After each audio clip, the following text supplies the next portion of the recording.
Okay, this is Pastor Rodney Howard Browne. You'll notice that he has these little devil horns on his face. And he always seems to have dead soul eyes. I know it seems like, how does he have eyes that look like he's looking down right here? He's reading his Bible. He proclaims himself to be a doctor. And he wears a flowing robe called a doctoral regalia. And in 2022, I rebuked him for it online, and so he changed his ways as far as that is concerned. This is what he looks like with his eyes open. Again, you can clearly see this crown of horns, a satanic crown. He's not going to get a martyr's crown. He's already been given a crown of Satan. A satanic crown. Here's one of the best pictures you'll see of him as far as, again, he's got a clear horn here.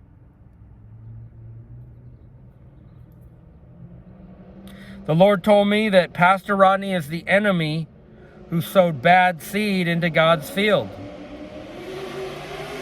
That's from Matthew chapter 13. And he also told me that Pastor Rodney is choking out the wheat, that he's a big weed and he's choking out the wheat. And the Bible says, I'm going to read it right now,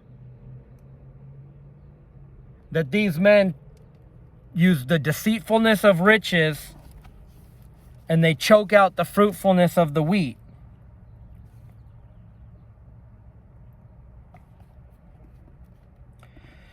So here it is, the parable of the weeds. Jesus told them another parable, Matthew 13, starting in 24. The kingdom of heaven is like a man who sowed good seed in his field, but while everyone was sleeping, remember, 5 were wise and 5 were foolish, the 10 virgins in Matthew 25. The Bible says they all fell asleep. The bridegroom was a long time in coming. All this stuff happens at night, when there's a time of darkness. And Pastor Rodney is part of that darkness. Pastor Rodney is part of the darkness at night, and the church is in darkness at night right now. That's why they call salvation a miracle. Oh, the greatest miracle is salvation. Salvation is a wonderful work of God, but it's not really a miracle.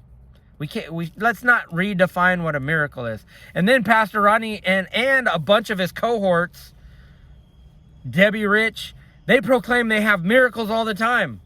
And then when you find out what they're talking about they had a need of $100,000 and $100,000 came in, and then they call it a financial miracle. I'm sorry, there is no financial miracle. Now, there might be one in the Bible where the lady has a real miracle where God actually creates oil for a widow. And the word of the Lord is the oil will not run out. And then she starts pouring out the oil. And that's a miracle. That's a real miracle. But to say that I have a need for this or that, and then take up offerings and constantly beg for bread, and then when the money comes in, say, I got a miracle. I'm just saying, it's not a miracle. These people don't have real miracles. So they want to claim miracles. Pastor Rodney's not a real doctor, but he claims to be a doctor. Why? Because his education is probably, his doctoral degree is probably the same workload of one term at the University of Oregon or any real state-run university. And I challenge Pastor Rodney to go do one term at USF and follow the syllabus. Do all the reading that's required in the syllabus, a full workload of 15 credits. I think USF is on the semester system. Some colleges are on the quarter, some are on the semester. I don't know. But I guarantee you after one semester, he'll realize, I did more work and there was a greater intellectual workload and study workload for one semester than Pastor Rodney was required for Pastor Rodney's doctoral degree. I can almost guarantee you that. Pastor Rodney's doctoral degree is a farce. It's a misnomer, and the whole purpose of it is to exalt himself and say, I'm a doctor, and give him an opportunity to fulfill the scriptures about wearing a flowing robe, where the Bible talks about how the teachers of the law love to wear a flowing robe and be greeted in the marketplace. And this is similar to what Pastor Rodney looked like. A doctoral regalia comes with a little cap, and the reason his body profile looked a lot like that when he was wearing his doctoral regalia. Okay, so the kingdom of heaven is like a man who sowed good seed in his field, but while everyone was sleeping, his enemy came and sowed weeds among the wheat and went away. When the wheat sprouted and formed heads, then the weeds also appeared. Other versions of the Bible say when they came to maturity. You can't tell the difference between weeds and wheat when it's just a sprout coming up. A newborn Christian, you will not know the difference between weeds and wheat based on a group of people who everybody just got saved. It requires time for them to come to maturity and form heads. What's that mean? When you start to hear their teachings.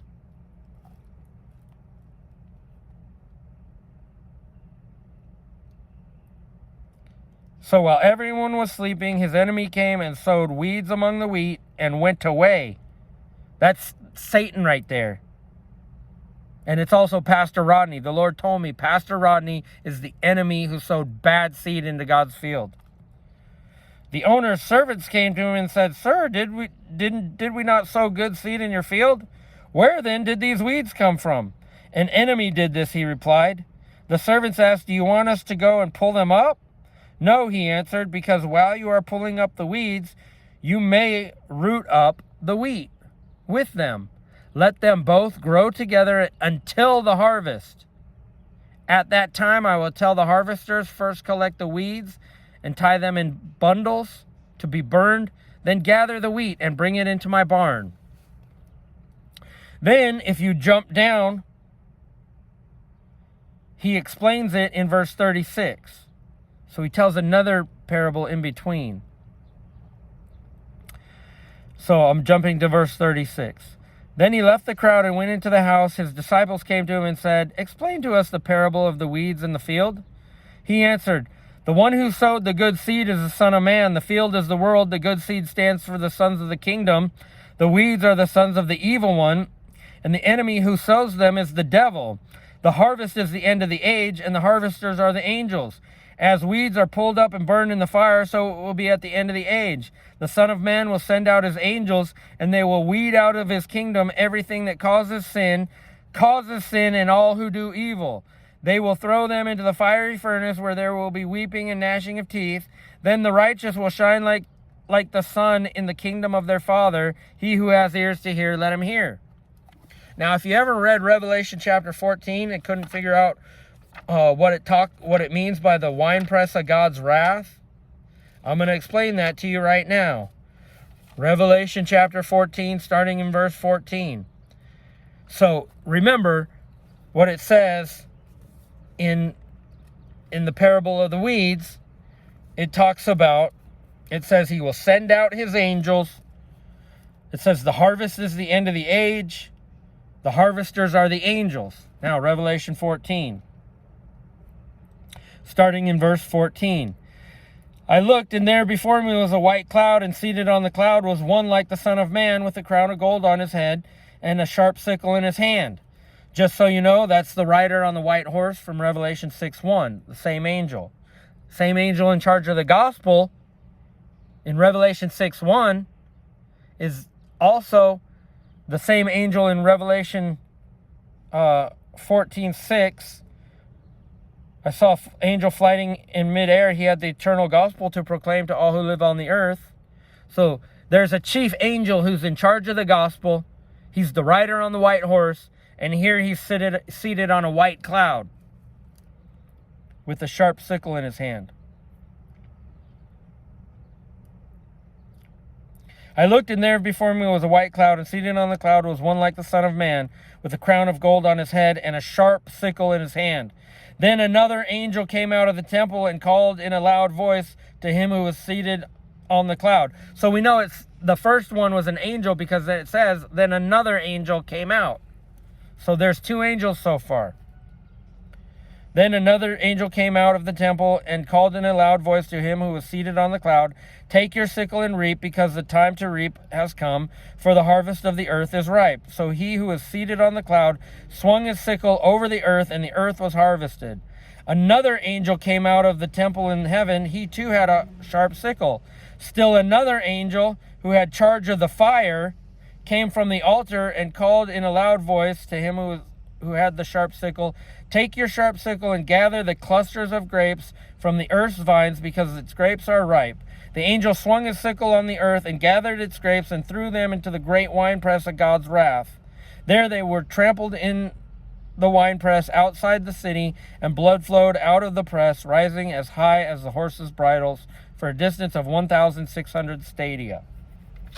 Okay, so there's a massive volume of Christians who are part of, Jesus said in Matthew 15, I am the vine, you are the branches. He was talking to his disciples. But what are the grapes? The grapes are the same as the weeds. Remember in the previous parable, it says he will send out his angels, and they will gather the weeds and throw them into the fire, and gather the wheat and bring it into the barn. And Jesus said that harvest is the end of the age. The harvesters are the angels. Well, here we see the harvest is the end of the age in the book of Revelation. The harvesters are the angels. One of them is seated on a cloud, and another one is in charge of the fire. And the one in charge of the fire says, gather those grapes. And Pastor Rodney is a grape. What's a grape? It's an endpoint that sucks all the nutrients out of the vine. So if you ever couldn't figure out what this is, 5 were wise and 5 were foolish. The foolish virgins are the weeds. The foolish virgins are the grapes that are thrown into the winepress of God's wrath. Back to Matthew chapter 13. Look what it says. In the parable of the sower, it talks about a man went out and sowed seed, and some fell on the path, some fell on the among the weeds. So let's read about that. It's all in Matthew 13 here. Listen to what the parable of the sower means. When anyone hears the message about the kingdom and does not understand it, the evil one comes and snatches away what was sown in his heart. This is the seed that was sown along the path. The one who received the seed that fell on rocky places is the man who hears the word at once, receives it with joy, but since he has no root, he lasts only a short time. When trouble or persecution comes because of the word, he quickly falls away. Now, this is a bunch of Pastor Rodney's people who love prosperity, prosperity, prosperity, prosperity. They're all going to fall away when persecution and scarcity happens. And the Lord told me scarcity. What is scarcity? Scarcity is what happens when war comes along. And all of a sudden, you don't have truckloads of produce coming from the fields. And you go to the grocery store and it's empty. And there's fighting in the streets and looting. Think Obama administration, 2014, Kenosha, Wisconsin. And Ferguson, Missouri. When there were riots. And crazy people running around the streets starting fires. That was all the Obama administration. Obama planned that before he even went into office.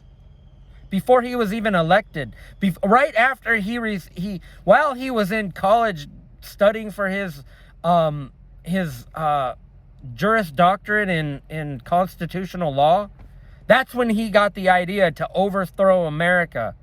And after graduating, he found his way back to, I saw a vision of this. He went back to his home, I want to say, not Nigeria, Sudan. And from Sudan, he drove with someone all the way to Iran.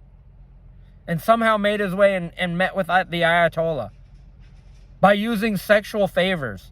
And he became one of the Ayatollah's Bachabazis.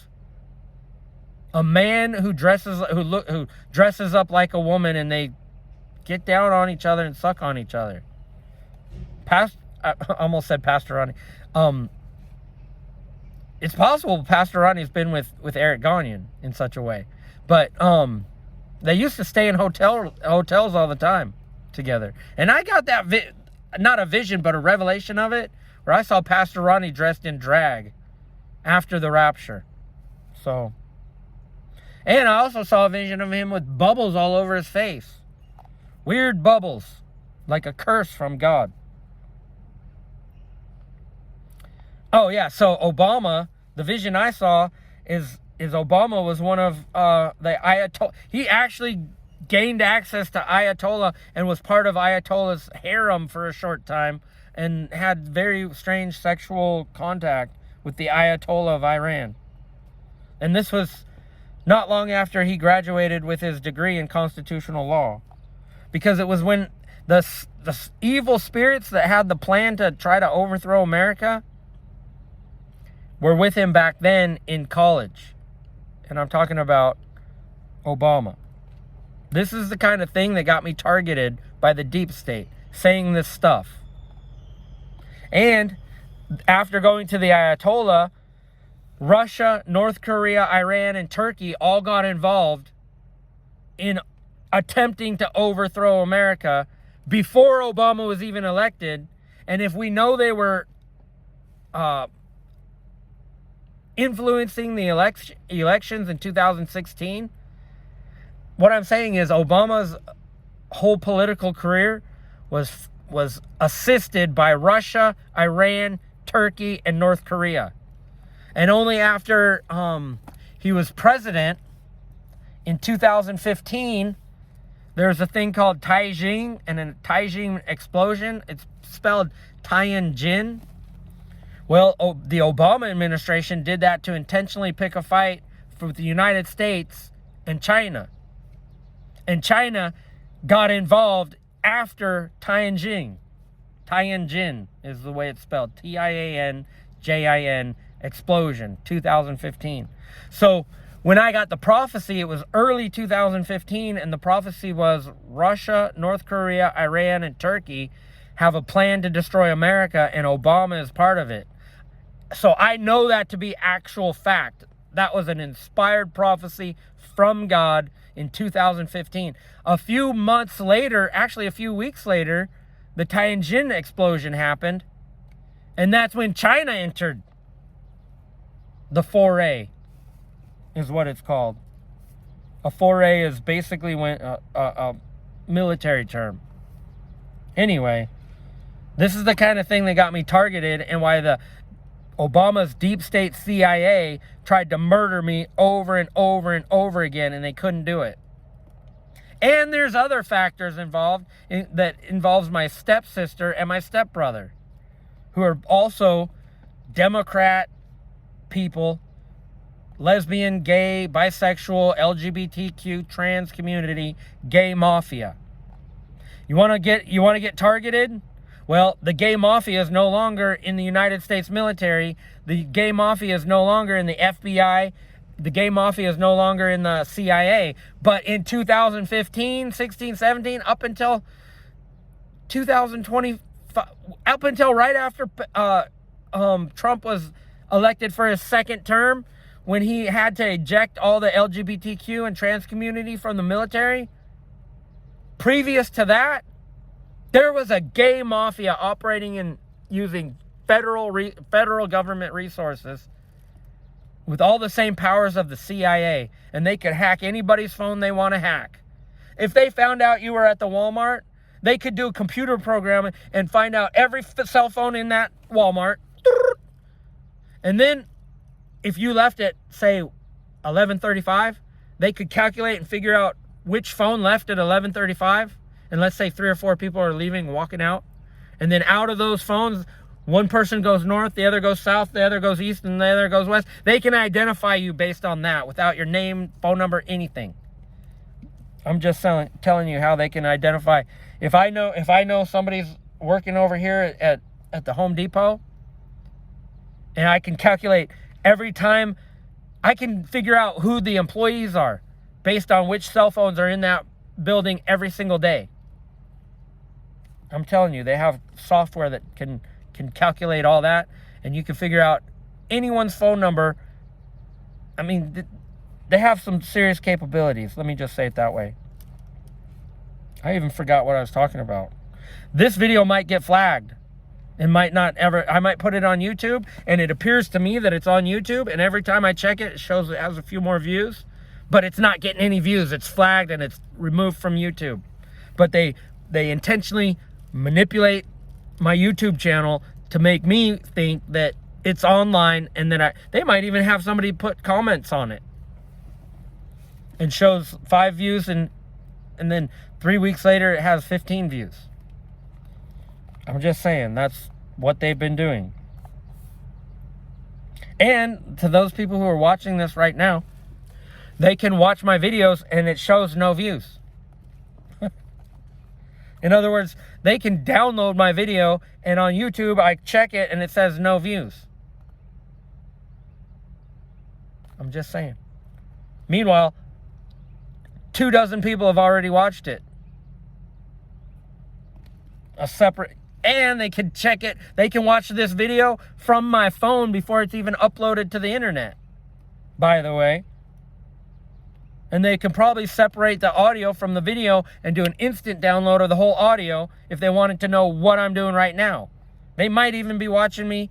Well, no, they're not. I know they don't watch me live. Or maybe they do. They can if they want. If you're with your girlfriend or your wife and you leave your phone on the desk and you get into a love relationship, they can hear it. And if your phone is actually propped up on a charger and the camera is pointing towards the bed, they can watch you and record it and post videos of that somewhere in the internet, somewhere that you don't even know about. And they've done it before. I'm just saying. I forgot what I was even talking about. I don't even know how I got into that. Oh, but they couldn't kill me. They could not kill me. They tried every method to kill me, and they tried to make me blind too. And I'm afraid to discuss how they do it. How they can blind you. They can blind you. And you'll be walking along and all of a sudden you're blind in your right eye. They attacked my right eye every time. All of a sudden I was blind and I was like, I didn't just stare at the sun. That's what it felt like. It felt like, and it was just my right eye. And then I started to freak out. Oh my God, what's going on with my eye? And then God healed me. They know it too. All that I'm telling you is documented, but they'll never tell you. You'll never find that documentation. I wanted to get to this point right here. The one who received the seed that fell among thorns is the man who hears the word, but the worries of this life and the deceitfulness of wealth choke it out, making it unfruitful. Pastor Rodney has been using the deceitfulness of wealth to choke out God's people from bearing fruit, including Eric Gagnon, Timothy Eusta, and any of those 100 evangelists. That he either drove them away from the church and took their anointing and went out and did what they were called to do. But you can't be in 100 places at once, so he's really stealing from God. I'm telling you, Pastor Rodney's of the devil, and proof is his Satan face.